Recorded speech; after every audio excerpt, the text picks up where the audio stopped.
Good morning, all, and I would like to call this meeting to order and welcome all members of council that are joining us in person and virtually this morning. Welcome to all of our staff that will provide us facts and information so we can make decisions in the best interest of the Corporation of ACW and our 6,100 residents, and to all members of the public that are joining us this morning and any media that may be joining us.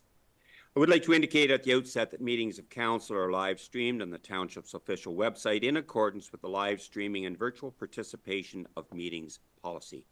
By attending this meeting, attendees and participants are consenting to their image, voice, and comments being recorded and available for public viewing on the Township's website.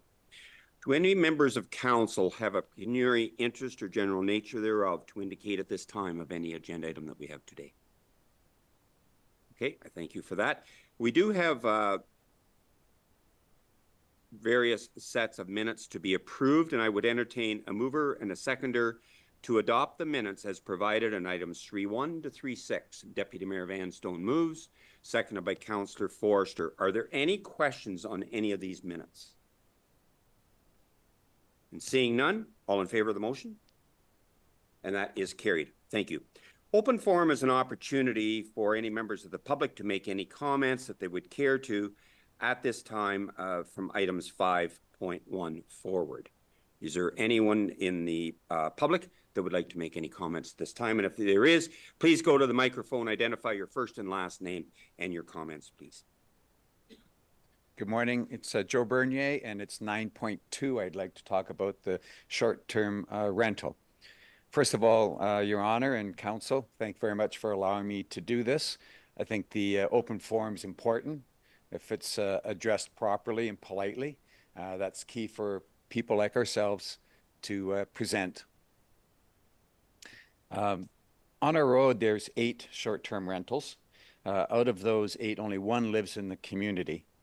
The stress on our life personally, because we've got one on the road that they have 20 to 30 people on weekends, and it's a stag or stagette. We're not sure how to approach them. There's been several complaints put in, foul language, and you go and say, hey, can you cut it down? And they say, oh, sorry, we didn't do it. And you turn around and they say, F you, old man, as I walk away. So very frustrating, and we're to the point where we almost wanted to sell and move because of the stress that it's caused in our lives.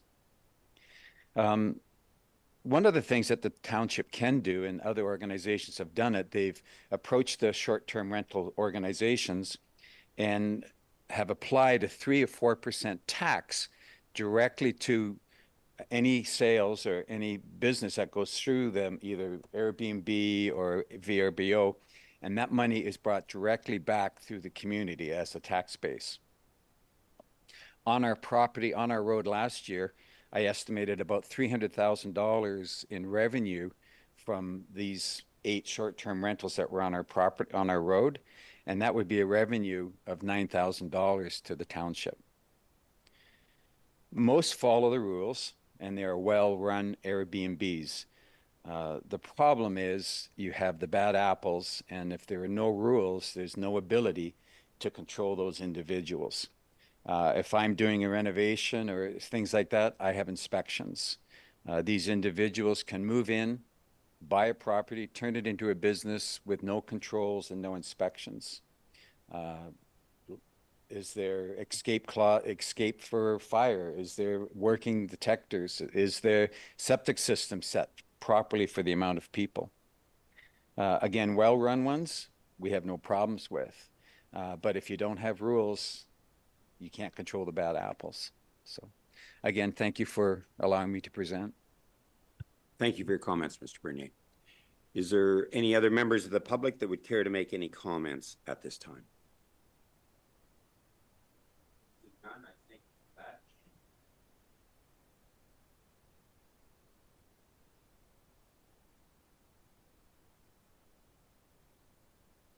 Excuse me, the mic is off. I can't hear anything.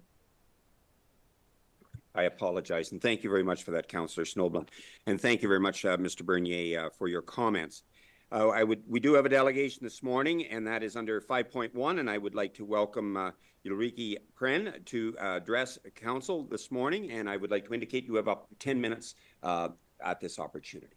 Thank you. Hello, council members and all who are attending virtually and presence, including the ACW members that I know well, some of them. My name is Ulrike Prehn, and my sister, unfortunately, was unable to join us today. She lives overseas. Agenda. Sorry, I'm having somebody. I had some technical issues, so we're navigating through via a party of two. I'm going to be talking about, well, these are some of the items that I'll be covering off. And as I only have 10 minutes, I have to really move it along because I have a habit of talking a lot. So I'm going to go to property location. Next slide. Just want to highlight where the property is located that I'll be talking about, that we're trying to sever and have been since 2021. Well, going through the process prior to severance application. So the arrow there points to our property, which actually faces, part of it faces Birch Beach Road, and the other part faces Kingsbridge Lane. And then you see other future development in that area also facing Kingsbridge Lane. The next slide. What this road, the official plan still denotes that Kingsbridge Lane is unassumed still. Now, Birch Beach Road has been fully assumed all the way down to beyond, actually further yet. So it's fully assumed, used to be assumed up to Kingsbridge Lane, but now it's fully assumed. The reason I mention that is because the property there's a small stretch which borders onto Birch Beach Lane as well. Next slide. Property information, just giving you some information about the actual property. It consists of 15.8 acres comprising of 3 different land use designations. So in the official plan, there's approximately 5 acres of lakeshore residential. So you'll see that there. 4 acres of agriculture, and the rest is natural environment.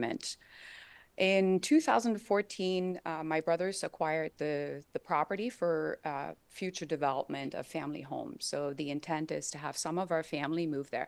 Now, I should say that I live in that area and have been living there since 2010.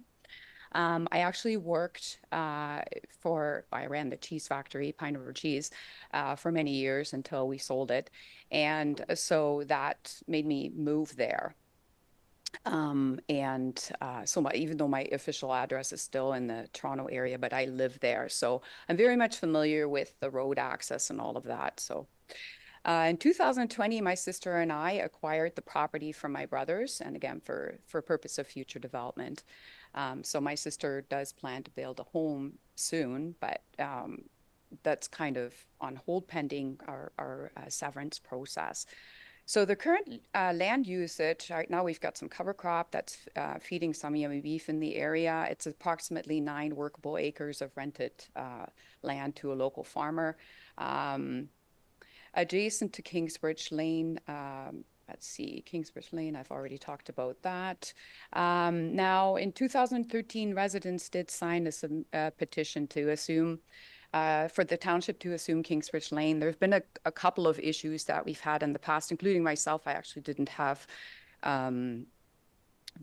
any, we had an incident where we had to call the fire department and they wouldn't bring the big pumper down the road because the road is not maintained. Now, I didn't know that when I purchased it, that it wasn't maintained. Like I didn't do the research. And so I thought, oh, it says like winter maintained, but it's maintained by people who live there. Unfortunately, the person who used to do the road work per se is now away in the winters. But anyway, I know how to run a snowblower and stuff like that. So I've learned a lot of new skills. Anyway, so Birch Beach Road is fully maintained now. That was in 2021. There were some issues with the bridge. You guys are all familiar with that, so I won't belabor that point. And the Kingsbridge Lane right now is now a road that's used by 7 year-round residents, including myself. And so there's 7 year-round residents, and then there are 8 seasonal residents. So that's kind of where we're at right now. So since 2021, 2 new builds have occurred. So 2 new homes have been built that are accessing their homes via Kingsbridge Lane. So next slide, land severance. So I'm just going to try quickly to take you through what we've accomplished thus far towards the step of submitting the severance application. So we haven't done that yet, but we have taken the steps towards that are required to ultimately sever the property into 5 or 6 lots. Let's see, township fully assumes blah, blah, blah. I've talked about that. Kingsbridge Lane remains unassumed. A petition was sent in 2013. I talked about that. Preen Kluge, myself, my sister have had numerous meetings with planning team and ACW reviewing the land severance requirements, one of which is that Kingsbridge Lane be brought up to standard.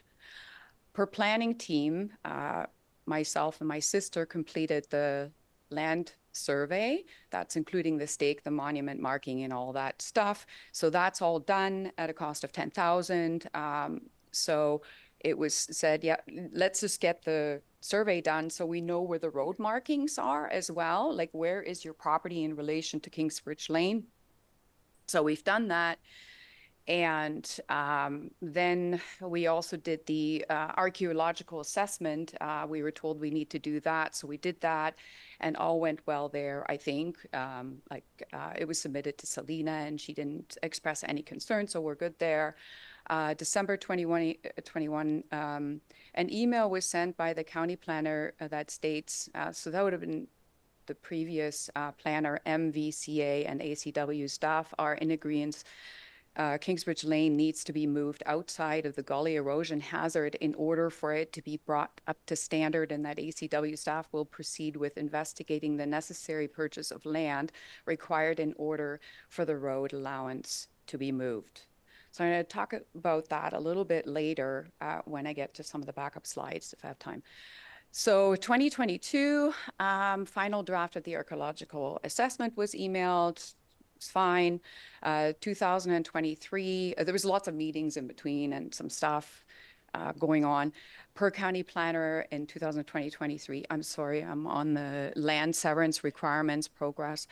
Per county planner, as part of severance requirement, we have to complete the hydrological nitrate study. So that was done. There were no concerns there. The properties are fairly large. Like, we wanted to have large properties also because of, there's some septic concerns, right? And it's close to, like, there's the gully and there's water. And so we said, okay, I think they're 1.2 acres lot sizes. So they're fairly large. So there's good expansion ability in terms of like septic and things like that, and larger homes to be built. 2024, number of meetings with the planner to discuss next steps towards the submission and approval of severances. So we had more, I had a couple of more meetings. And then we kind of came to a standstill because it was suggested, your applications may or may not be approved because of the outstanding Kingsbridge Lane assumption and reposition matter remaining unresolved.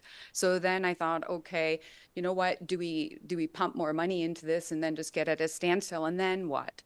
So, and this prompted the meeting with you today. So I have to say, I can only say good things about the ACW team, as well as like the people that I've worked with. They're super professional. So good experience. So in summary, we've completed all necessary steps as outlined by the county planner and are finally ready to move toward completing the applications for the sever of the land. I'm sorry, I'm on the summary page. So my sister and myself, we feel that we're unable to assist with Kingsbridge Lane widening and repositioning around the gully area. There's a big erosion area, and if some of you have gone down Kingsbridge Lane, there are some stretches where literally there are about 2 meters where the gully is right there. So there are some hazardous areas which have been highlighted before, and I think that matter may be brought up independently to council at some other time by some of the residents. I guess I may sit in the back here as I'm a resident as well, and it does affect me. Excuse me, your time has expired now. The only way, no, the only way that we can proceed is with the approval of council for an additional, can you wrap it up in 2 minutes? Yes, I'm so sorry. Okay. I would like to see a show of hands of council where if we are in support as to our bylaw of extending this for 2 minutes. And that is supported by council. Please continue, but only for 2 minutes. See, I knew it. After nearly 4 years of ongoing meetings with the county planner and ACW Public Works Superintendent seeking council's approval to remove the condition of widening and repositioning Kingsbridge Lane north of the gully erosion from Preen Kluge land severance application, so Preen Kluge can move ahead with submission of land severance application process without further delay in obtaining severance approvals. So that's our ask, and that's what you have in the delegation form. I'd like to go to the winter 2011. I'm sorry, there's a bit of snow there. This is an aerial that was taken actually by my brother. And if you look at the aerial, you can see the property. I just wanted to give you a glimpse of, okay, there's the property. It's a tiny property to be severed in that little block over there. So, and then if you move the arrow to the left, I live right next to that property. Nope, down in the gully. I don't live in the gully. Okay, so I just wanted to show you that's the property from an aerial. I didn't have a better one. Then I just want to quickly go to the lot severance so you can take a look at that as well. That is the lot size severance details, just to give everyone. So that's what it looks like. So you can see there's a smaller portion for future development, and then you see the gully erosion up in the right hand as well.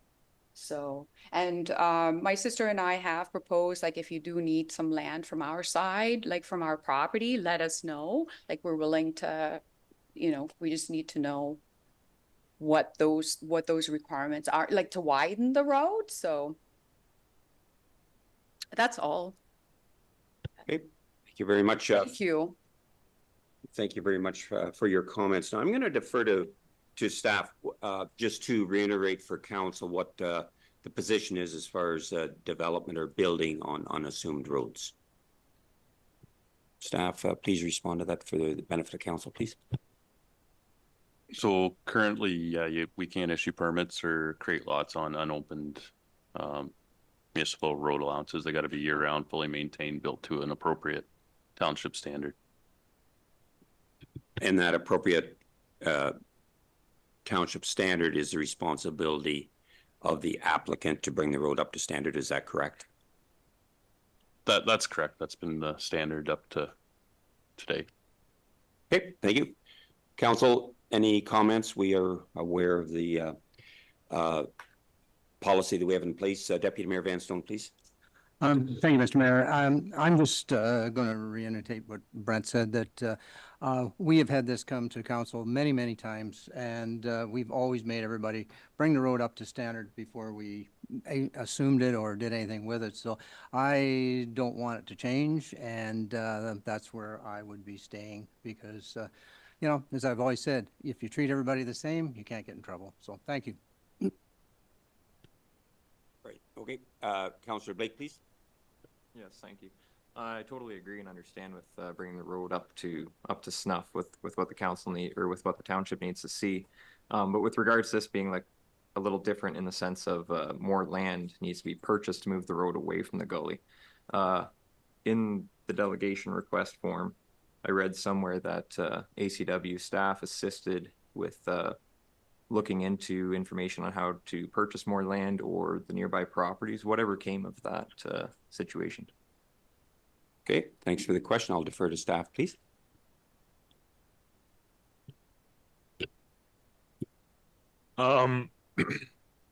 We tried to find the contact information for the property owner and relay it to Ms. Pren, unless Selena had other conversation that I'm not aware of. Okay, thank you for that. You're good with that. Councillor Miltenberg, please. Yeah, I actually have walked this property and talked to Ms. Pren previously. Roger Watt and I were back there campaigning, and we talked to a lot of people back there. And while I sympathize, I agree with Bill. I mean, I recently got a copy of all the unassumed roads in ACW, and I'm trying to figure out where they are and putting them on a map so I understand it, but there's a lot of them. And I think we have to treat them all the same.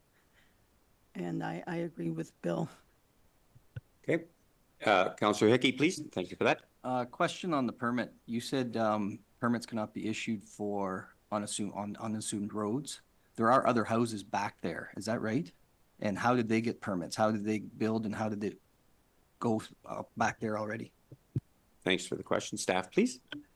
So the properties that are back there have a special zoning that allow for construction on an unopened, unmaintained private road, whatever it may be. So the LR1 zoning allows for that to happen. We generally, moving forward, we don't zone things we don't create lots to develop without this standard. But the existing lots of record that are there today that are empty and vacant on these roads have a zoning that allows for structures to be built. There aren't too many.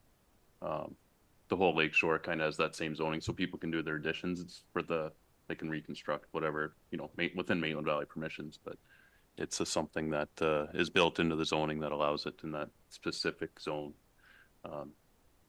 And we've never, in my time here, zoned anything to that zone to date, because you'd have to create the lot, and it's a big step to not, have that road to standard. Okay, good with that. Any further discussion from council? We have a Councillor Forster, please. Okay, thanks, Glenn. In her presentation about the fire truck that wouldn't go back there, I thought they can go in fields and stuff, so why wouldn't they go back there? That's a question of mine. Staff, do you have any comment on that, please? I don't know the situation, so I can't speak to it, and I don't think anybody else in the room can speak to it either, so I don't know.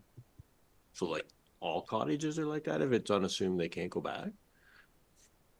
That's not a question for me. I don't think that's more of a question for the fire departments. Okay, right. Fire departments are always willing to go whatever they need to do. That's what I thought. Yep. But okay, thanks.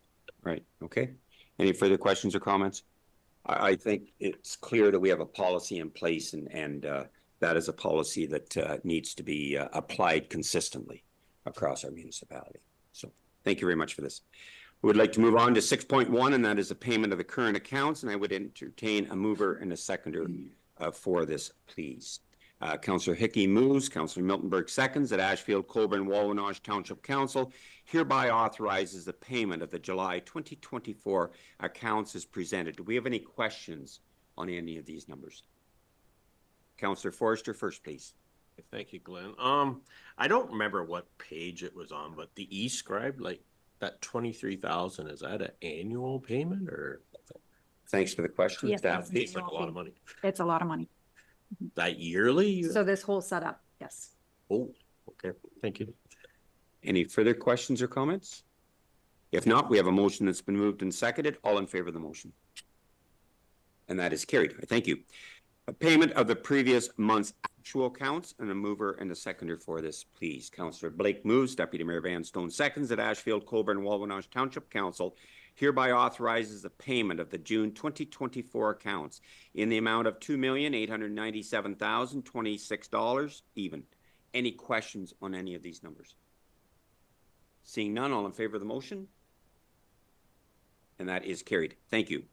6.3 is the summary revenue/expenditure reports for the Township, Lucknow and District Medical Center, and the Lucknow and District Recreation from January to June. A mover and a seconder for these, please. Councillor Miltenberg moves, Forrester seconds. Any questions on any of these numbers? Seeing none, all in favor of the motion? and that is carried. I thank you. 6.4 is the Canada Community Building Fund, CCBF agreement.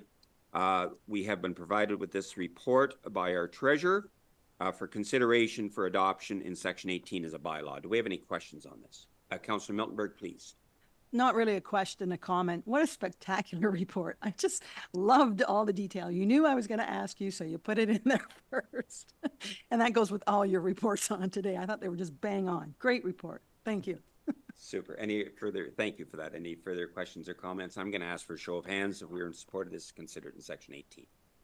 And that is supported by council. Thank you. The fee bylaw update has been provided to council again for consideration for adoption as a bylaw in Section 18. Do we have any questions or comments on this? And if not, just a show of hands if we're in support of the consideration. Opposed? And that is carried. Thank you. Bill 185 is and the development charges update as presented by our treasurer.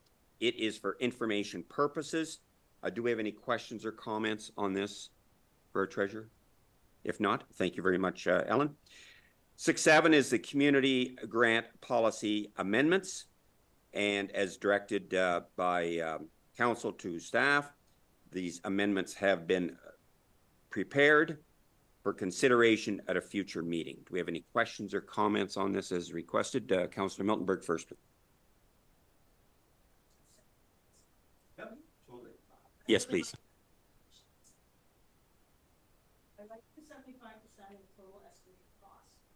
I need to hear this. Excuse me, I can't hear. I'm sorry, maybe the microphone. Thank you very much for that. Anita. I concur with the direction, and I'd like to tweak a few of them. Starting with the limit answers to 400 characters. 400 characters, and I should preface in case people don't know, I write a lot of grants. So 400 characters is about 60 to 100 words max. The very first question on our community granting application, because I was looking back and forth, and I'm actually in the middle of writing a grant, so I did some research. When you take a course on how to write grants, you are supposed to write a concise mission statement. It is supposed to be 100 words. So our first one is, what is your mission statement? Kingsbridge's mission statement, and that's basically what I'm going from, is 94 words, but it's 687 characters. And part of that is because it's St. Joseph's Kingsbridge community, which kills a lot of characters. So I'd far sooner it would go to words, and 100 words is not a lot of words. If you were going to stick with 100 words, when you have a section for proposed budget, the best grants that I see have a number for the budget and then notes beside them, which are not limited. So you can explain a little bit why you need that money. And the final question, will you be seeking financial assistance from other sources? Yes and no is too black and white, because you can say yes and then say, well, they said no. The best grants say, are you seeking funding from anyone's who, and is it unconfirmed or not? And then before they get the money, you say, did you get the money? Or so that you're sure that your money is being, well used. And a good answer is yes, because you form partnerships, and it's okay if you layer grants is what it's called, and that should be made obvious on the form. And those are the adjustments that I'd like to see. We do have the final question on our policy is, do you have any additional information? And I wouldn't limit that to 100 words. I would limit it to 250 or something without telling them there a limit. But if there's a limit, please tell them, because it's terrible to try to cut and paste and then they just cut you off. Those would be my comments on that granting policy, but I think that's the great direction to be heading. Okay. Please, Kelly. So we did do the limit to characters. I did test the form in PDF, which we use to upload the form, and it's character count only, not words. So we would have to set a defined number for characters. Okay. Sorry. Yeah, fine. So long as it's higher than whatever number it was, 400 characters. I can't even get a mission statement in at 400 characters. Okay. Any further questions or comments on this? And staff, are you good to bring back that future? Okay, thank you very much for that. Moving on to 8.1, the chief building officials report is for information purposes. It's very positive compared to last year. Are any questions or comments on this? Deputy Mayor Vanstone, please. Thank you, Mr. Mayor. Through to Brett. And I'm just probably a misunderstanding, but in on 2023, we had demolitions. 5 of them were $30,000. And in 2024, we've had 6 and they're $795,000. Like, why the jump? Bigger buildings were tearing down? Thanks for the question. Staff, please. I don't have the answer off the top of my head. I'll look into it and see if there's just an extra zero that went on something when we were doing our reporting, or if there is there's been some bigger demos, but I'll just look into that. Not a problem. I just wondered if I didn't understand. Don't have that answer right now. Sorry. I maybe just didn't understand. Thank you. No worries. Thanks for that. Any further questions or comments on this? And again, as commented, very, very positive in respect to last year. 8.2 is the Community On-Site Septic Inspection Program, and a very detailed report that we have supported. And I would ask for a show of, is there any questions on this first? And if not, Deputy Mayor, please. I just want to thank them for this card they sent out. That way I have it right on my hand so I can explain it to people, because we have been answered. So thank you. Fully concur. So I'm going to ask council if we're in support for consideration of this in section 18 as a bylaw. Show of hands, please. And opposed? That is carried. Thank you. The radon test kit challenge on 8.3. There's no cost to the township for that. Any questions or comments of Brett on this? Deputy or Councillor Miltenberg, please. Much like. Yeah, I read this, a great report again. I think if it's free, we should do it. I wondered who is paying for it. It just says a higher up, but is it federal or provincial? Who is doing this? Thanks for the question. Staff, please. I believe they're federally funded. Okay, good. Any further questions or comments on this? Very, very positive. Glad we're doing this. Mr. Mayor? Councillor Snoblin, please. Just a question. I guess when I brought something up about a program several months ago, one of the questions was that how can we be certain that our residents are using this within the area of ACW? I guess I'll ask the same question. How can we be certain that this is going to be used by the residents in ACW, that they're not going to, take this to, their sister's house in Markham or something like that? Okay, thanks for the question. Staff, please.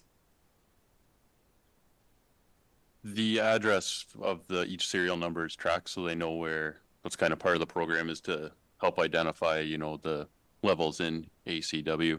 And then it's all logged with the actual organization that does it. We don't track or look after it here. It's all tracked by the organization that's handing out the test kits. But the idea is you have to provide an address and that it should be placed in ACW. Okay, thank you for that. Are you good with that, Councillor Snoblin? Just follow up. We have no control over that, though? Staff, please. No, it's tracked by the actual organization that's providing the kits. So they would ultimately, I think, decide. We sit down with them and kind of go over before the actual program kicks off, we sit down with this organization and we kind of set some ground rules and the expectation of the collection of information and what the township would like to see in return and so on and so forth. But for the most part, the goal is to have them in ACW. I can ask the question, what if somebody, records an address outside? Because it's a federal project and they're about collecting information. I'm not so sure they're going to be concerned whether it's used outside, because they're just happy to test a house at the end of the day. That's their goal and objective.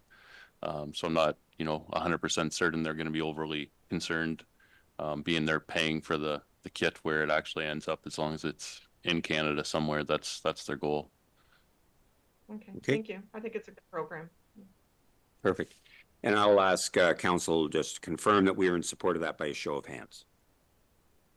And that is supported by council. Thank you very much, and thanks for this report. Under administration, the service standards update, and notice the change in name to service standards. Any questions or comments on this? And if not, I'll ask again for a show of hands for consideration of this in section 8. Oh, Councillor Hickey, please. Thank you.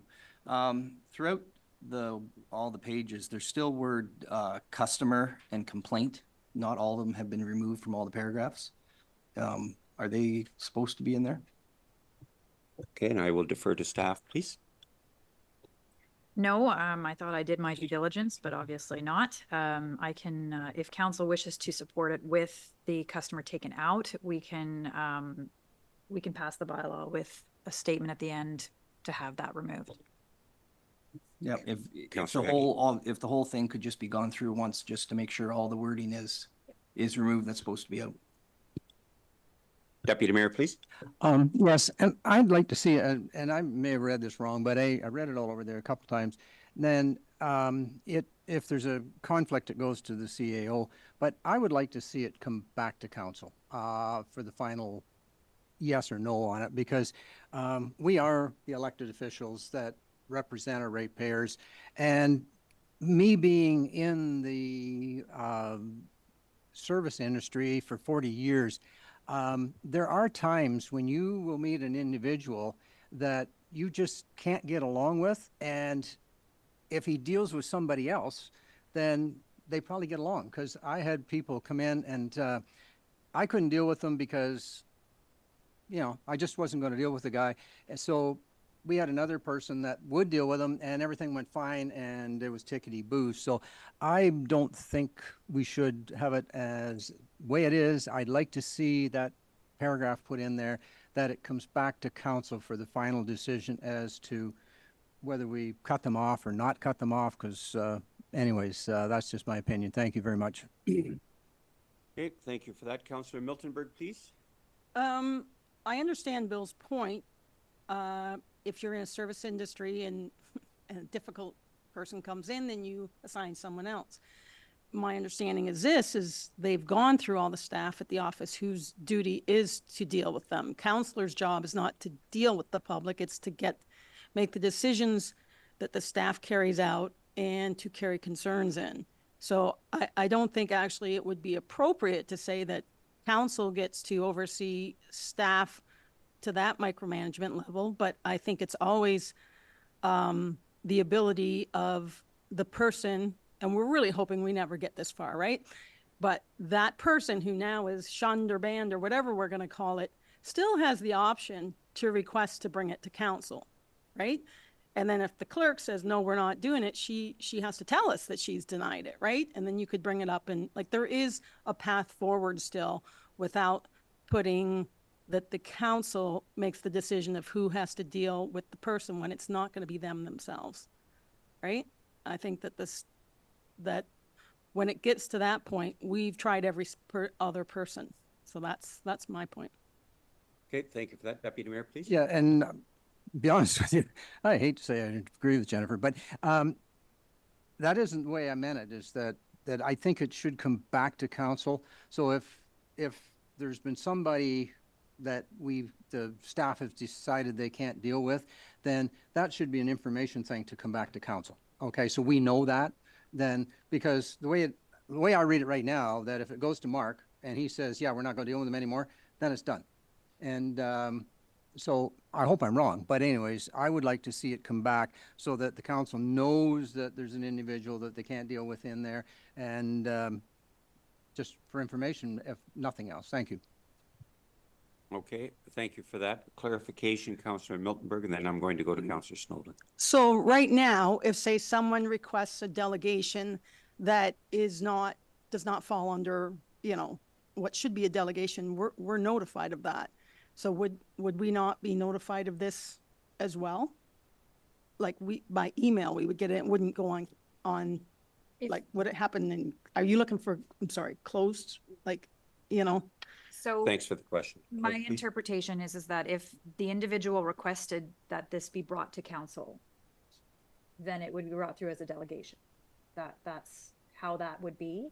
And then if it was denied because it didn't fit in the parameters of what's expected to be at council, then council would be made aware of that, as with other delegation requests that are denied. If you're looking for having a list of individuals brought to council who were, you know, who's were subject to the service standards policy, that's becoming into personal information, which would become part of a closed session, in my opinion. So I think as a, you know, a happy medium, it would be something that in the same circumstance as when a delegation is denied, then council would receive an email saying, just so you are aware, we had made the determination based on the service standards policy that this particular individual has breached our policy, and this particular, you know, these are the parameters that have been put in place as an information. Yeah, I concur with that. I think this is you know, it's a fine line, and we're dealing with privacy issues, and we should leave that up to staff. And then if staff feel the need to bring it forward to council, that would be appropriate at that time. I'm going to go to Councillor Snoblin as indicated, and then back to Deputy Mayor Vanstone. Thank you, Mr. Mayor. All I can say is that I totally agree with you, and Lawrence basically took the words out of my mouth. Thank you. Thank you for that. Deputy Mayor, please. Yeah, and as Florence said, in all probably we would get an email. I would like to see it in there that we will get an email. If you could put that in there, I'd be quite happy with it. Okay, staff, we're okay with that? So with that, I am going to ask with the changes as noted by Councillor Hickey and Deputy Mayor, that we approve this to consider it in bylaw in section 18. I'll defer to our clerk first, please. With the two changes noted, I would prefer to bring this back. So it's up to council whether you would like to consider it in section 18 or not. Do we want it brought back, or do we want to consider it with those changes made as commented? Councillor Hickey, please. If staff prefers for it to be held off and brought back, I fully agree. Okay. So I will ask for a show of hands if we are in support of asking staff to bring this back to a future meeting for consideration with the changes made. And that is supported by council. You're okay with that, staff? Okay, thank you for that.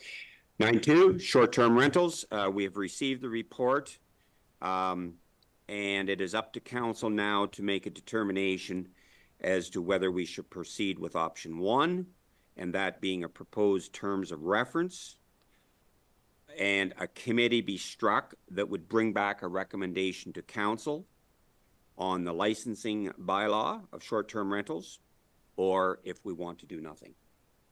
Those are the two options the council should consider today, and I'm going to go first to Councillor Snoblin, please. Thank you, Mr. Mayor, and thank you to staff for providing this report. Certainly appreciate all the work that's gone into it. As many of you know, back in November of 2023, I had asked for the report to come forward on the issue of short-term rentals, which was based on, at the time, an increase of 1,000% in complaints due to short-term rentals. I think it's too early to make that assumption of what the percentage of complaints increase or decrease is at this point, because I think we have to wait until after the, I guess, the high turnover of short-term rentals usually occurs sometime in September. So, but I do want to preface any of my comments by saying that, you know, personally, I'm happy to have visitors come and visit an ECW. I think it's a great place to come visit and vacation, and hopefully we have great vacationers come back. We want them to spend time here and certainly take advantage of all that not only ACW has to offer, but Huron County as well. But currently, I have to say that the way the status quo is right now, if there's a complaint, the complaint needs to be submitted to the bylaw officer or the OPP, which I would guesstimate is probably almost always occurring after hours. And I'm going to say, like, you know, outside of the perimeters of a 9 to 5 or 9 to 6. So we're engaging with police officers that now have to come out that, you know, maybe are required somewhere else. And that also gets increased to our police budget. We have no way to recoup anything that where the police are involved, we have no avenue to recoup the cost of that. As well, the bylaw officer hours have increased from, I believe, from 8 hours a week to 16 hours a week. That's a cost as well, and bylaw officer is, you know, part of his or her job now is, you know, dealing with the complaints on short-term rentals. If you want to start increasing his hours to start, you know, addressing those, if we stay with the status quo, again, the only recourse we have to recoup any of that money, both that money and the OPP budget money, is through our tax base. And I don't think it's fair that we have to increase our tax base to deal with issues that are primarily happening along the lakeshore. I think it's terribly unfair. And I know that there are several colleagues on council that have great opposition to increasing taxes unnecessarily. We also have to have a responsibility for the building codes that, you know, we are charged with ensuring the safety of. And it's been my experience that there are oftentimes in many of the STRs a great deal of people that are putting burdens on the septic system. And I think that we have a responsibility to ensure that the safety of our septic system, particularly in the lakeshore area around the waterways, is at the very least at the optimum. I also want to point out that our neighboring townships have gone the route of licensing. Have there been hiccups? Yeah, probably. But they are able to recoup the costs through the licensing program. I think what our clerk is advising as one of the options is to proceed with the licensing program. But our clerk has also put a caveat to that, that we, you know, develop or prepare terms of reference and to bring together a committee of council, and probably an ad hoc committee, it wouldn't be a permanent committee, that would be making mandates, maybe coming up with terms of references, and it would be community members that are living in this disruption that occurs with some short-term rentals. So I would fully support option one the clerk has outlined in the agenda, and I would be hopeful that council members would see the benefits and advantages of going that route. Thank you, Mr. Mayor. Thank you for your comments. Councillor Snowblund. Councillor Miltenberg, please. You can call me Jennifer if it's easier. I'm going to make my comments based on the fact that I'm a director of a registered charity that owns a short-term rental that we, one of the way we markets is through Airbnb. So, and I think that it's important you get both sides. And I will say that we are very responsible owners as a registered charity. We actually have Georgian Bay Fire something come out yearly and inspect the, you know, one of those things you pull and stuff comes out. What do they call it? Yes, fire extinguishers and carbon monoxide and whatever. It's not, that's not my role on the committee, but I approve the bill, okay, which is a big one. All right.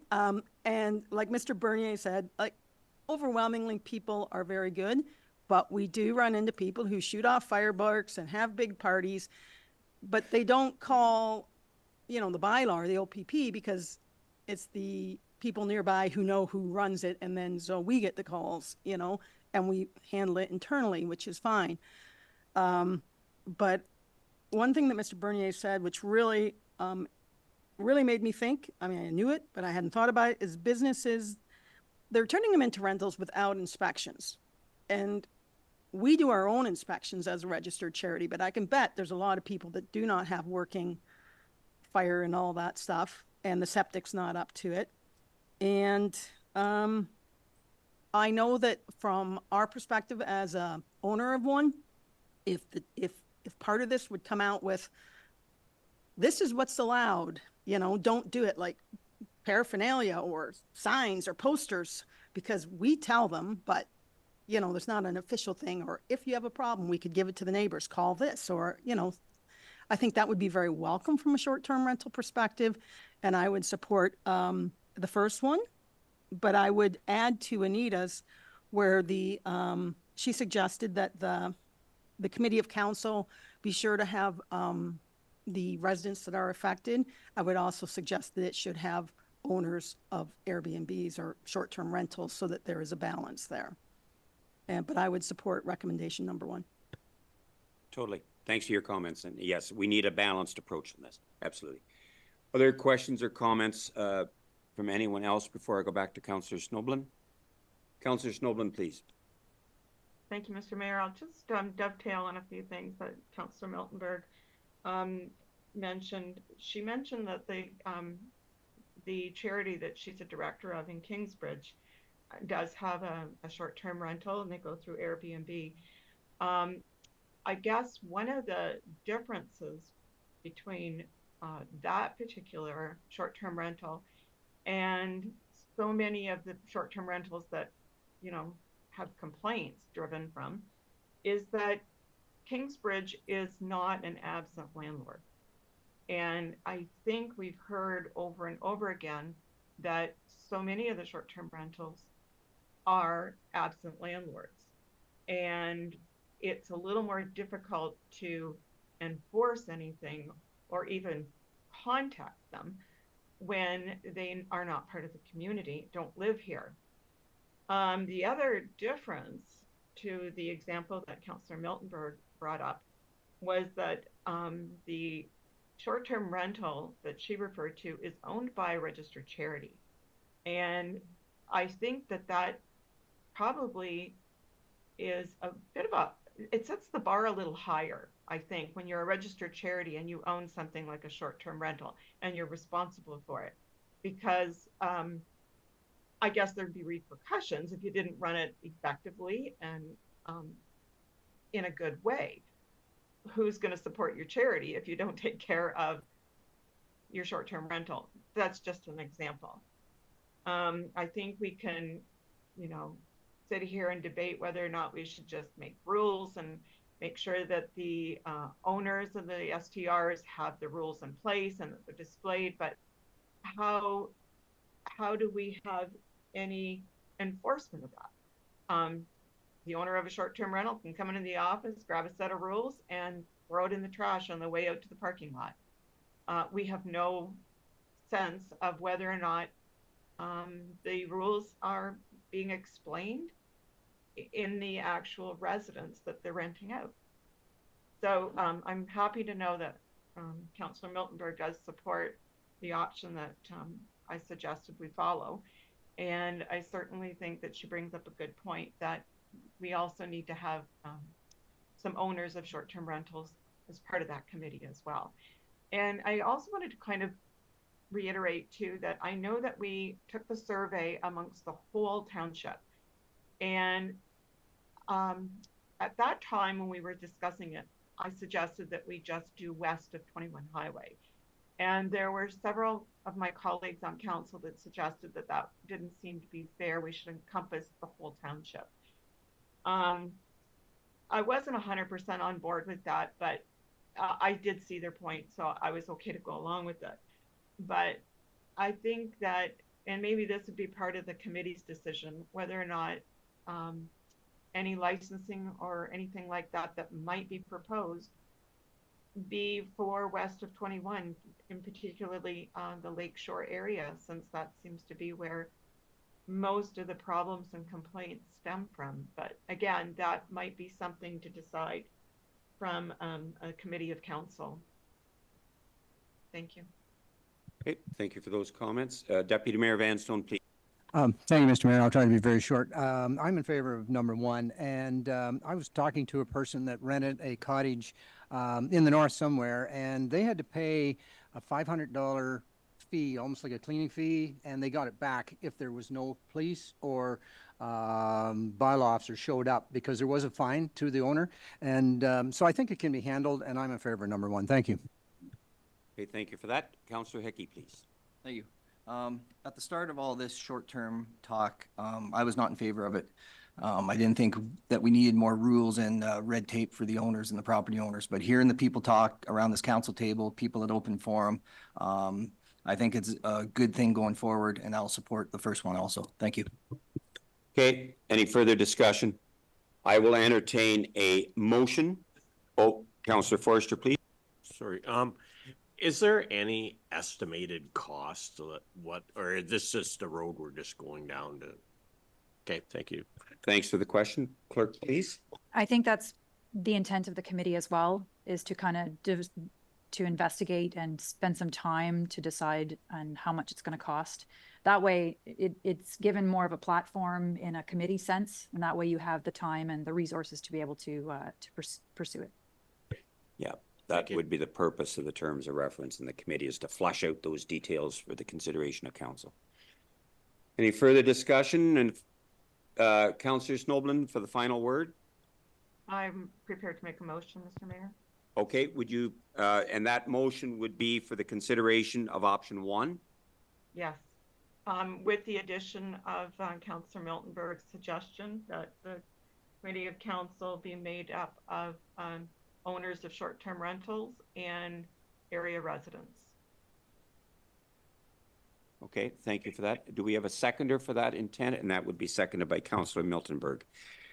That ACW Council proceed with developing a licensing program for short-term rentals, and further that the council requests staff prepare proposed terms of reference for committee of council whose mandate would be to make a recommendation to council on a draft licensing bylaw to regulate short-term rentals within the township of Ashfield-Colborne-Wawanosh. In addition, clerk, please. Just confirming, Councillor Snowblin, did you want to have the composition of that in the motion, or are you satisfied with how it's written in the agenda? I guess I'm satisfied the way it's written in the agenda, since we've had the discussion and it's all on video. I think there's a clear understanding from council and from staff. Thank you. The makeup of that committee. Thank you for that. We have a motion that's been moved and seconded for discussion. Deputy Mayor, please. Yes, thank you, Mr. Mayor. Just a quick suggestion is that I'd like to see this committee of council to start with and then expand it into the public. So thank you. Thank you for that comment. Clerk, please. I'm going to, as per the motion moved and seconded, I'm going to prepare a terms of reference first. The council's going to kind of endorse that terms of reference, and then that will establish composition, and then maybe we can have that discussion at that time. Okay with that, Deputy Mayor? Yes. Any further questions or comments on this discussion? If not, we have a motion that's been moved and seconded. All in favor? Opposed? And that is carried. Thank you. And thank you very much to our staff for this very detailed report on this subject that is received much consideration and interest. 9.3 is the Economic Development Committee terms of reference that have been prepared by Kelly Thompson, our Deputy Clerk and Communications Coordinator. Any questions or comments on this? If not, that I'll just ask for a show of hands if we're in support of this with council. And that is supported by council. Thank you very much. Oh, sorry, we should have a, you're okay with that, clerk? I apologize, I didn't get a mover in a second for that. The Employee Appreciation and Engagement Committee mid-year update. A very positive good news report is for information purposes prepared by our treasurer. Do we have any questions or comments on this? If not, we thank you for that. The bylaw enforcement report, again, it is presented for information. Any questions or comments on that? If not, 10.1 is the Veolia Water Operations and Maintenance Report, again for information of council. Questions or comments? Seeing none, the South Lucknow Water Distribution System Inspection Report and Rating Record, again for information. Questions or comments? We're good. The Waterworks Financial Plan Update that is presented by our treasurer. And the purpose of this is to retain the services of BM Ross to look at this and in consideration of the licensing renewal application. Any questions or comments before I ask for a mover and a seconder? Moved by a question first, Councillor Miltenberg. Yeah, I was just, first of all, I think it's a great idea. I'm just trying to follow all the acronyms, and the final line says the current MDWLS for ACW expires on August 24th, 2020. What does that mean? No worries. Thanks for the question. We'll have that CAO, please. What page is that on? It's the municipal drinking water license. There we are. Okay, Councillor Miltenberg. No, not really. I'm confused. If it expires on August 24th, 2020, is that a typo, or are we like 4 years over? Yeah, Tom's got it. Can you refer to what page you're on? Sorry. It's a BM Ross memo. Oh, it's the old memo. That's why. Sorry.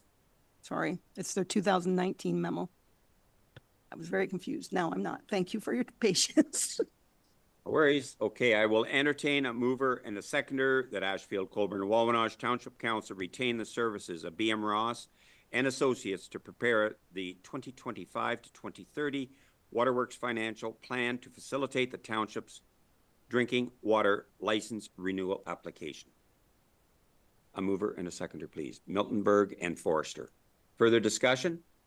All in favor of the motion? And that is carried. I thank you very much for that. Nothing under drainage, public works. We have the report that is prepared by our public works superintendent, Thomas McCarthy, just for information purposes. Any questions or comments on this? Councillor Hickey, please. I have a question for Tom about the pavement that happened earlier this year on from St. Helens out to County Road 1. It already seems to be wore pretty good for being new pavement. Are you happy with the work that was done? Is that how it's supposed to look after a short time like that? Thanks for the question. Tom, please. I drove out the day after it was paved, and I've noticed that the aggregate on the surface is getting pulverized, I think probably by carriage and horse traffic. I think the quality of the asphalt's good.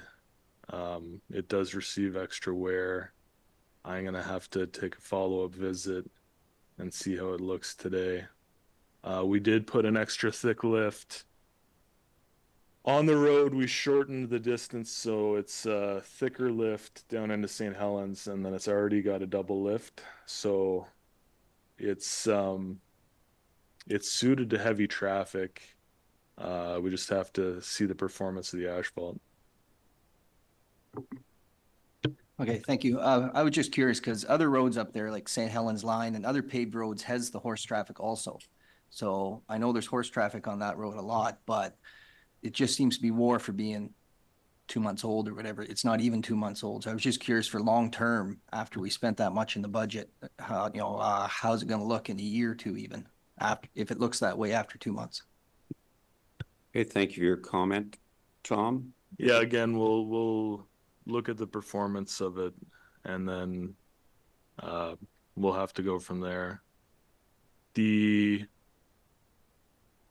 options that we have for dealing with that road is to put another layer on it and try to secure our current investment in it, or start from scratch, or put it to gravel. So from the options that we were looking at and what we knew at the time, we've taken the best, in my opinion, possible approach. If there is a problem with the asphalt itself, what you would do is, and we've got a maintenance holdback. So what you do is you would take cores of the asphalt at different locations, and then you can have those tested. And if the asphalt content's low, if the aggregate's improper, then you would go back to the supplier at that point. So that's the recourse you have in that event. So whether or not it's problems with the surface due to the traffic on it, we'll go over it. Good with that, Councillor Hickey. Thanks for bringing that up, and thank you, Tom, for that response. Deputy Mayor, please. Thank you, Mr. Mayor. I'd like to ask that we get a report back on this after Tom has time to look at it and that we have a better idea of what's going on. Thank you. Okay, Tom, you can monitor it and just report back to council when you have something of substance on this. Is that okay? Okay. Perfect. Thank you for that. We're good with that. Committee reports. Do any members of council have any committee reports that they would like to share at this time, please? Councillor Hickey, please. Thank you. And I might look to you, Mayor, for some help on this one. I was not in attendance on Friday night at the park in Dungannon for the Community Alliance. There was park benches installed in honor of a few people in the area, and then the park entranceway, I forget what we call that. It was installed and it was a good night, I was told. There was 3 vendors in place selling. The food truck was there. We had horse rides, and there was also a carrot cake auctioned off, I believe, by our mayor for $675 that was bought by a person of the township. So it was a good night. I couldn't attend, but if there's anything to follow up from you, Mr. Mayor, on that event. Okay, thank you very much for that. And if I could speak to that, it was a great evening. And thank you very much to Kelly, along with Bernice. Glenn spoke very eloquently. And as commented by Councillor Hickey, there were 2 benches that were dedicated that evening in memory of Linda McNee and Sharon Dawson. And it was extremely well attended. There's probably at least 150 people there from the municipality. And it was simply heartwarming to see the support that the community has for that park. And we remember what it was like when we had 2 buildings there that the municipality assumed and then demolished for the benefit of the community. And it indeed was a great evening. And it was great to see so many people there. And it was obviously a very highly esteemed cake that was baked, and Taylor Giesbrick was the successful bidder on that. For $675 will be donated back to the park. So it was a great evening. So Kelly, to yourself, Bernice, and everyone involved, it was really, really good. The auction had a variety of individuals who were very, very active. So thank you for leading into that. If I Deputy Mayor, please. Okay, I might just finish up, and I also attended on behalf of ACW Council the Brookside graduation that occurred probably 3 weeks ago, and presented the Spirit Award to Olivia Maybon, a great young individual that displays the spirit and initiative that's so important in life. Also attended the municipal night that was hosted over at Blythe Theatre last week. Councillor Forrester and his wife Terry were there, and that was extremely well attended by many municipalities throughout Huron County and other counties. Perth, Bruce were also in attendance, and it was a great evening and a great play. Really a great message. And the artistic director, Gil Garrett's daughter, was part of the play and did an excellent job. So with that, Deputy Mayor, a follow-up comment, please. Just have a question for you, Mr. Mayor. Under 6.9, I want to talk about that, but should I do it under new business, or will we wait till we get to 6.9? Or 16.9, sorry, I forgot the one. Yeah, we can deal with that when we get to that section. Okay. Any other committee reports of anyone? And if not, I thank you for that. We have nothing under correspondence for direction. We have a number of items under correspondence for information. Is there anything that anyone would like to discuss under these? Excuse me, Mr. Mayor. Yes, Councillor Snoblin, please. Did we skip over new business? Yes, we did, and I apologize for that. Is there anything that anyone has under new business that they would like to bring forward at this time for a future meeting? Councillor Snoblin, please. Thank you, Mr. Mayor. Your comments about attending the Brookside graduation prompted me to a conversation that council had, I believe, at least on 2 occasions. And I've tried bringing this forward before, and I'm not sure where we're at with it, but I firmly believe that we should be be involving our youth as much as we can in municipal politics. And I've suggested to this council before that we have one school that is located in ACW. We do have students from ACW that attend schools in other municipalities, but we do have one school. And I think that we have a great opportunity to share any kind of political knowledge on a level that's appropriate for, you know, say a grade 4 to grade 6 level. That we should be having something to involve the youth, whether it's just at Brookside or we involve the other schools from the other municipalities. But I don't recall where we left the conversation when I brought it up several times in the past. I guess what I'd certainly be looking for is something that not only promotes the youth's involvement in politics and municipal politics at an appropriate level for their age group, but something that would be fun for them, like, you know, mayor for the day, and they have, you know, a couple of students from the classroom as well, and they're counselor for the day, and we show them what a meeting is like, and whether it's a classroom or a grade or what that looks like. I would be asking for council to support me in asking that staff look into this and maybe bring back a suggestion that seems appropriate and doable. Hey, thank you for those comments. Would you like this to be put on a future agenda for discussion, Councillor Snowden? Yes, and because this is the summertime and, you know, the school year will be starting before you know it, it may be an appropriate time right now to have staff start to at least put their toe in the water on this. Yeah, I think it would be appropriate for a future meeting. That would be under new business. Councillor Miltenberg, please. So some things have developed when you were away, Anita. The Economic Development Board and myself as a representative has reached out to the school.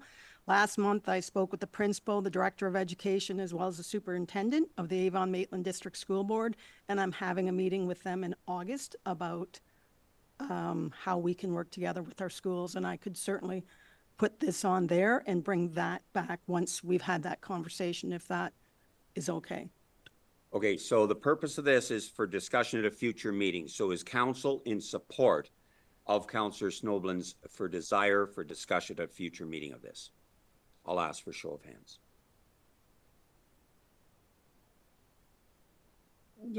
Councillor Miltenberg, please, an additional comment? If it can be brought back after August, when I've spoken to the school.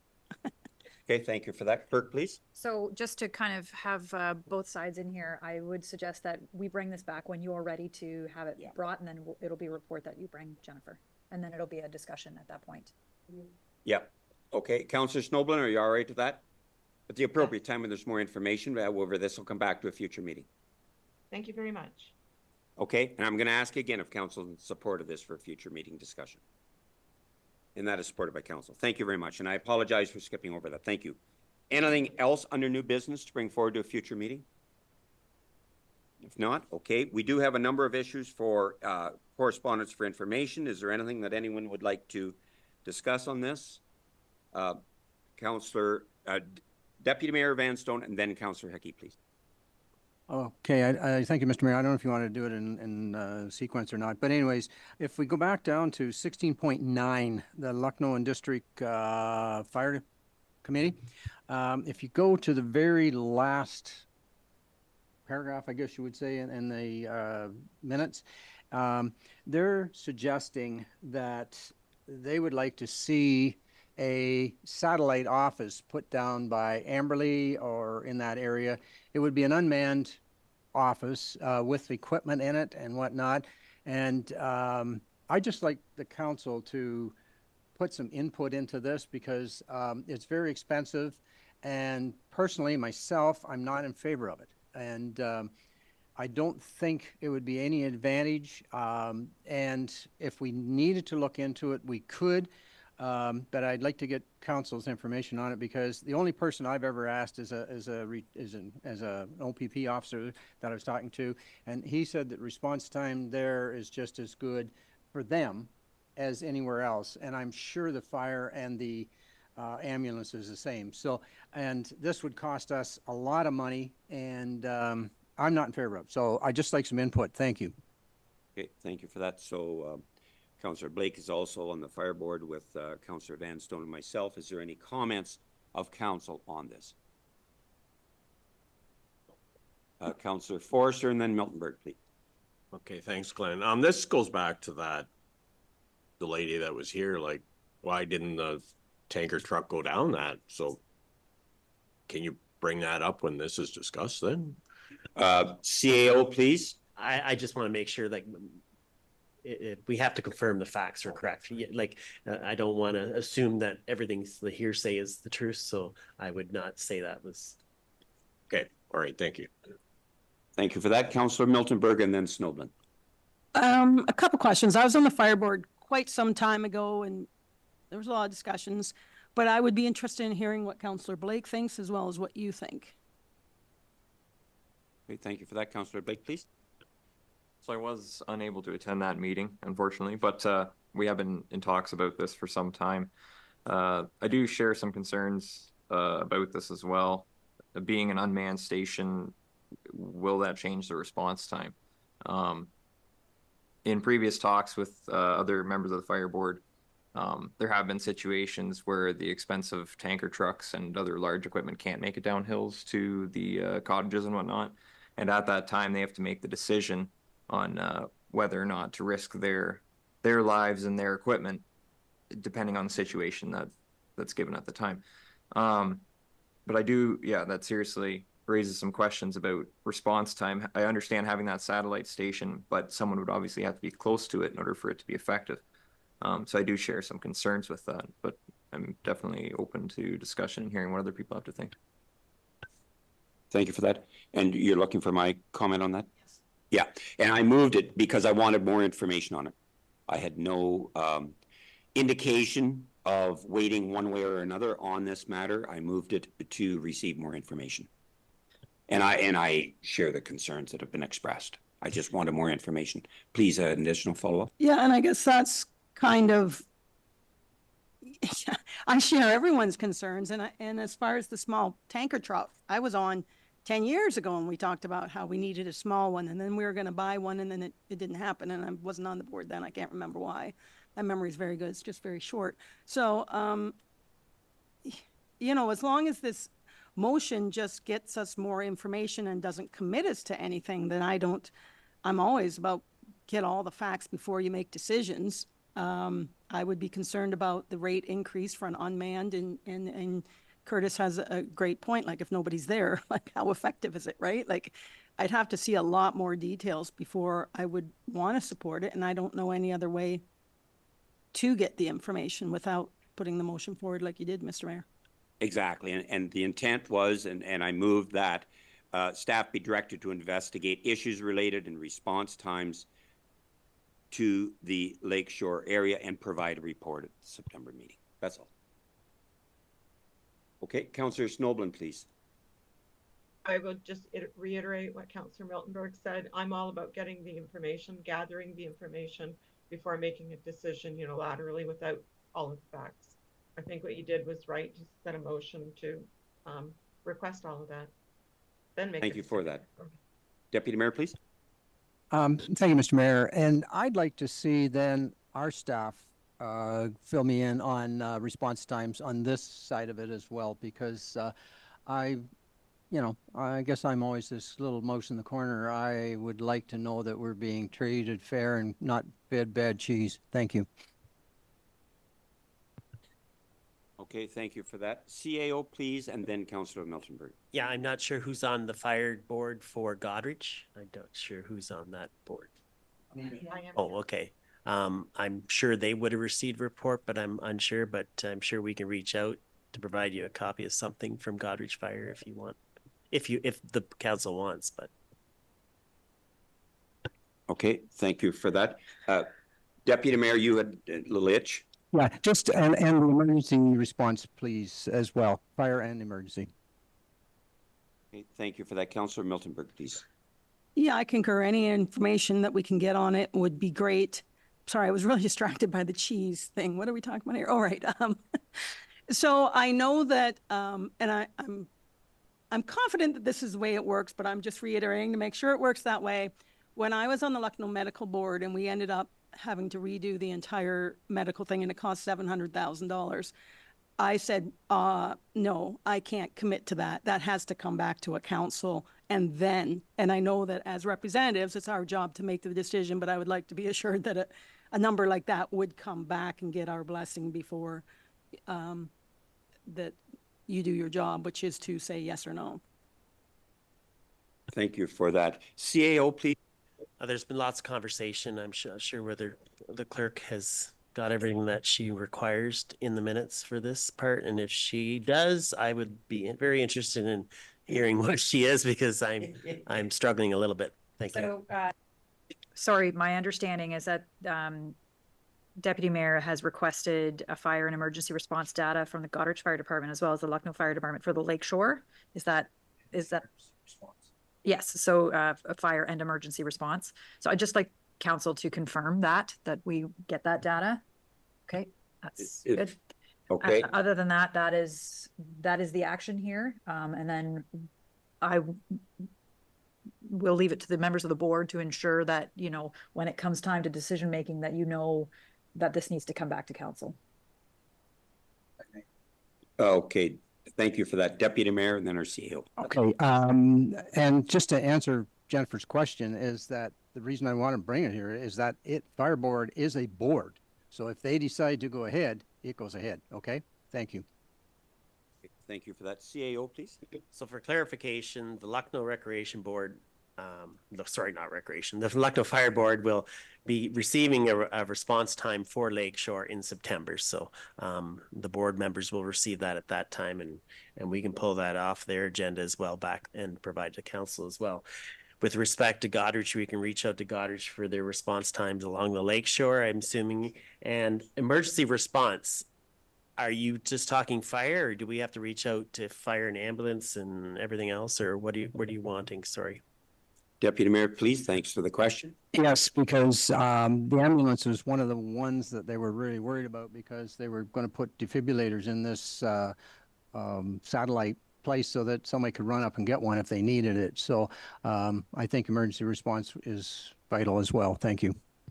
Yeah, we're different in ACW here. We do have an ambulance stations out of our Ashfield shed. So, and here in Kinloss and Bruce County don't have that, but we'll have to try to get something for that, because again, that's a whole different agency, and I'm not sure what they share and what they don't share, and that's through here in county. So we will try to get something from that agency. Thank you.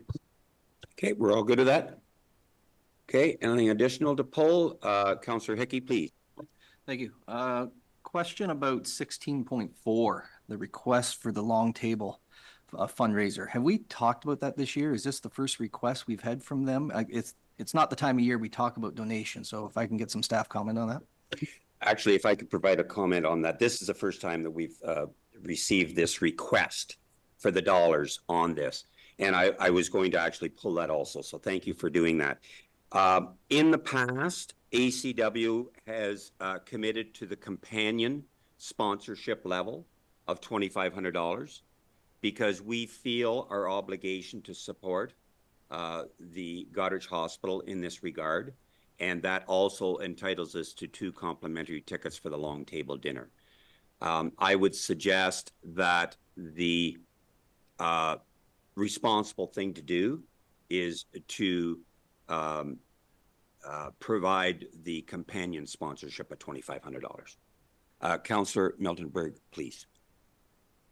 Yeah, in theory, I agree with you. I have more practical questions, which are, we do ask everyone to submit this in a timely fashion, and this is not a timely fashion. So were we to support it, I would want a letter to go along saying, you need to submit it earlier. This is not timely. If it's an annual event, you know that.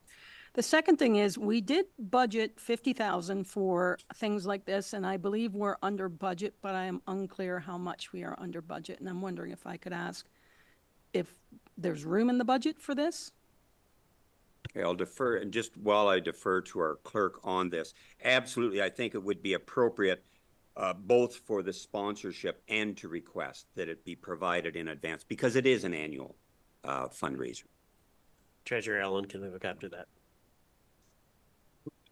Yeah, there is room in the budget for requests that come in after council. The nature of this request is that it does fall sort of in a gray area where it's not directly eligible under our current policy. It's more of a charitable request, but then it is for a hospital foundation. So that's where it really is the decision of council whether or not to support more of a charitable event gala type event. Okay, thank you for that. Councillor Miltenberg, please. So further to that, item 16.5, the Huron County Food Bank would also fall into that gray area? The question is for our clerk, and then we'll deal with 16.5 after this. Mm-hmm. Are we thinking that's that's my interpretation. Okay, thank you.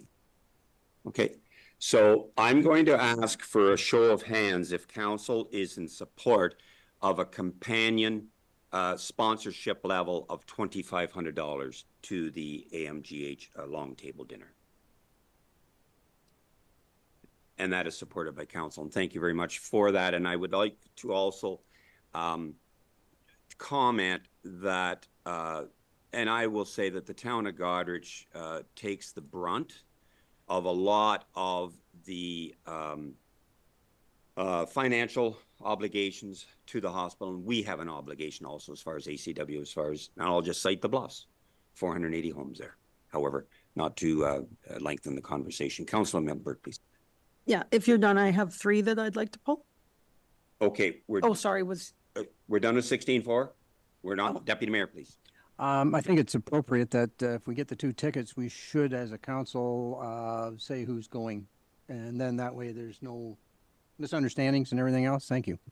Okay, would you like, we probably, do we have a meeting before this happens? I would just as soon set it today. There's no sense debating this in another meeting. If the council want to make a decision, they can make a decision today. Deputy Mayor, please. I would like to ask the mayor if, and I know he's on the hospital committee, do you get tickets there? And if not, I would suggest that the mayor and his wife go. No, I do not get tickets on behalf of the hospital. Then, if I may again, Mr. Mayor, I would suggest that the mayor and his wife take these 2 tickets. And I'll make that a motion. Thank you. No need for a motion. So I'll just ask if council is in support of that. Opposed? And that is supported by council. Thank you for that, Deputy Mayor. CAO, please. Kirk, Florence, do you need a resolution for that 2,500 or you're okay with that? I think I'm okay with it, with the confirmation bylaw. Thank you. Okay, thank you. Moving on, 16.5. Would you like to discuss that? Well, it's one of them. I have 3. So, yeah, I always go to that and spend way too much money at their silent auction. So they would be really sad if I in particular didn't show up. But I also think it's great. It's a food bank and we live in a food desert and we support it every year. So I'm interested in that as one of the ones I would like to support on this agenda. If I could make a comment on that, I again think that ACW should buy a table for this. It's going to cost $750, $75 a ticket, and whether the table is full or not is a side effect. Huron County donates $60,000 to the food bank. And as Councillor Miltenberg commented, we do live in a food desert, and some of our residents utilize this service. So that would be a comment, and I will ask if council is in support of buying a table for this. Show of hands, please. And that is supported by council. Anything additional on this? I would, I think we probably have to provide who's attending because the tickets must be reserved and either picked up ahead of time or at the door. So just so everyone's certain at this table here who is going and who isn't going, it's probably a good idea, so we know. Thank you for that, and I will entertain a show of hands for those that would like to attend on behalf of ACW. Okay, Councillor Miltenberg and myself and Deputy Mayor has indicated he'll check his social calendar, clerk, and then you'll respond back to the clerk. Okay, we good to that, CAO?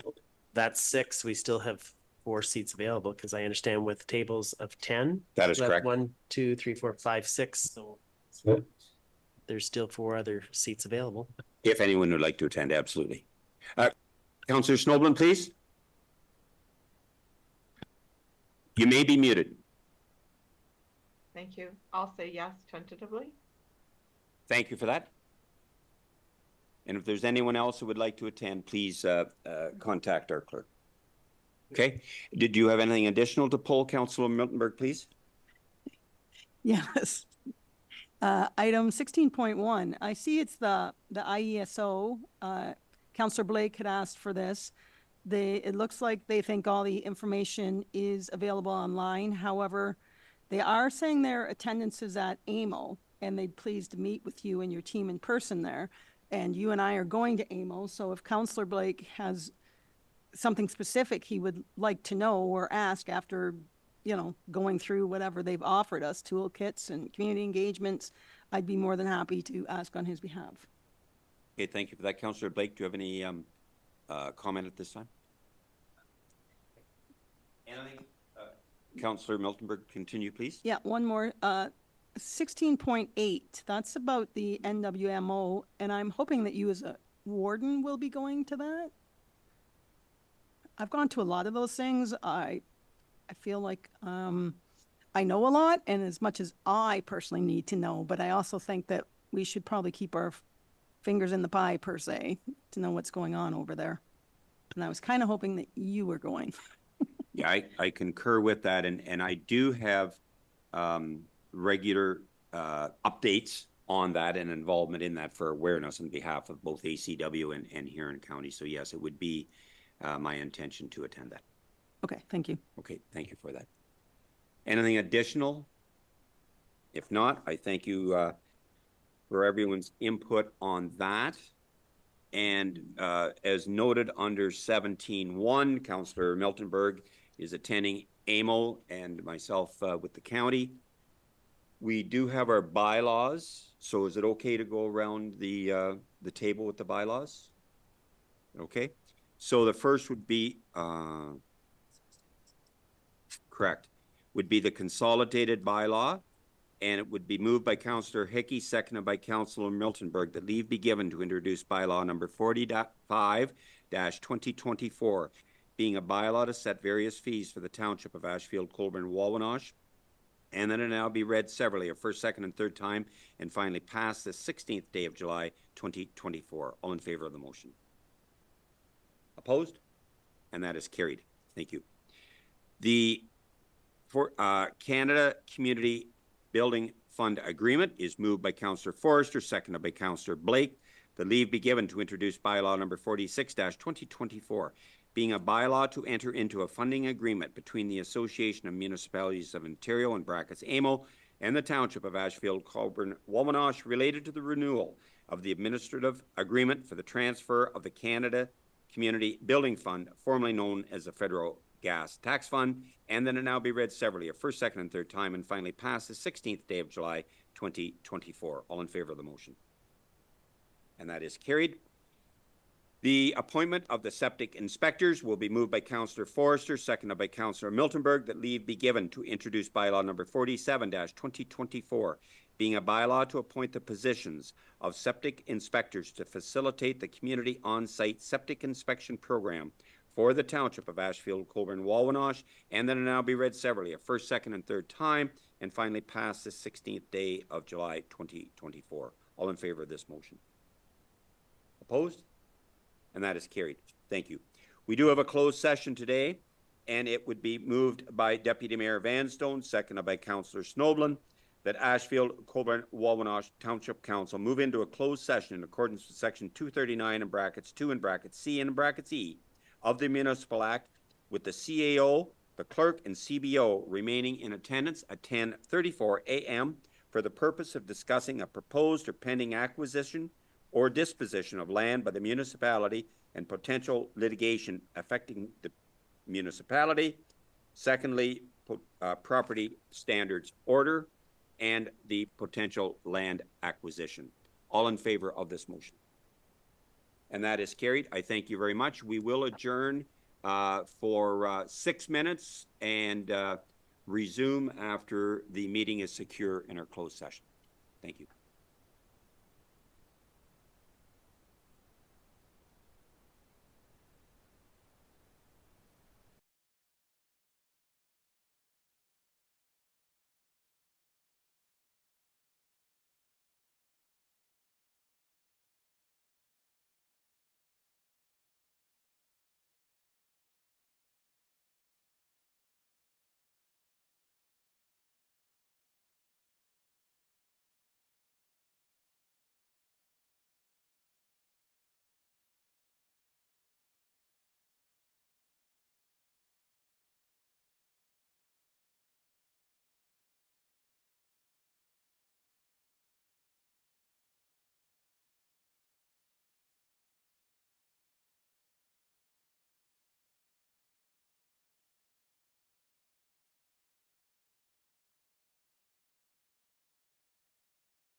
back in our open session, and I will defer to our clerk for reporting out of closed session, please. Staff will proceed as directed by council in closed session. Thank you for that. The confirmatory bylaw would be moved by Councillor Hickey, seconded by Councillor Miltenberg, that leave be given to introduce bylaw number 48-2024, being a bylaw to confirm the proceedings of the Township of Ashfield-Colborne-Wawanosh meeting held on July 16th, 2024, and then it now be read severally, a first, second, and third time, and finally pass the 16th day of July, 2024. All in favor of the motion? And that is carried. Moved by Councillor Snoblin, seconded by Deputy Mayor Vanstone, that Ashfield-Colborne-Wawanosh Township Council does now adjourn to meet again on the 6th day of August 2024 at 7 p.m. That's a planning meeting or at the call of the mayor. All in favor of this motion? And that is carried. I thank you very much. This meeting is adjourned. Please enjoy the rest of your day. Take care, Anita. Thank you Thanks, very Anita, much. for joining us. Thank you. Nice to see everybody again.